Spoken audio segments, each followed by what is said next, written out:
आज माझ्या विद्यार्थिनी आपणासमोर एक विरामचिन्ह या भाषा विषयाच्या घटकावर आधारित कृती सादर करणार आहेत। ससाहित्य ही कृती निश्चितच आपणास आवडणार आहे आणि उपयुक्त त्याहूनही जास्त आहे। विरामचिन्ह आणि त्याचा वापर ते कशा करणार आहेत ते प्रत्यक्ष पाहूया।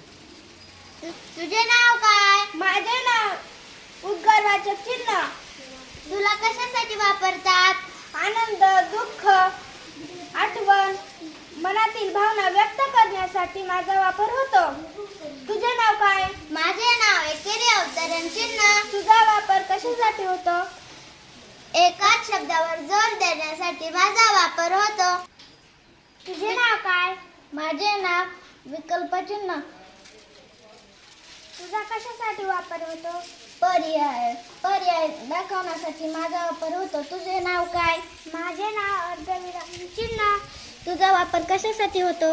माझा वापर अर्धवाक्य संपल्यास होतो। तुझे नाव काय? माझे नाव अपूर्ण विराम चिन्ह। तुझा केव्हा वापर होतो? वाक्याच्या शेवटी तपशील द्यायचा असल्यास अपूर्ण विराम चिन्ह वापरतात। तुझे नाव काय? माझे नाव स्वल्पविराम चिन्ह।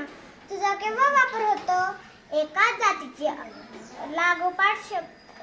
जातीचे शब्द लागोपाठ आल्यास स्वल्पविराम चिन्ह वापरतात। तुझे नाव काय? माझे नाव पूर्णविराम। वाक्य संपल्यावर पूर्णविराम वापरतात। छान। तुझे नाव काय? माझे नाव प्रश्नचिन्ह। माझे नाव प्रश्नचिन्ह। प्रश्न विचारल्या प्रश्न वापरतात। नाव काय? माझे नाव संयोगी चिन्ह। तुझा वापर कशासाठी होतो? दोन शब्द जोडताना संयोगी चिन्हाचा वापर होतो। तुझे नाव काय? माझे नाव दुहेरी अवतरण चिन्ह। तुझा वापर केव्हा होतो? एखाद्याचे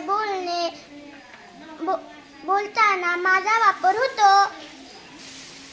धन्यवाद।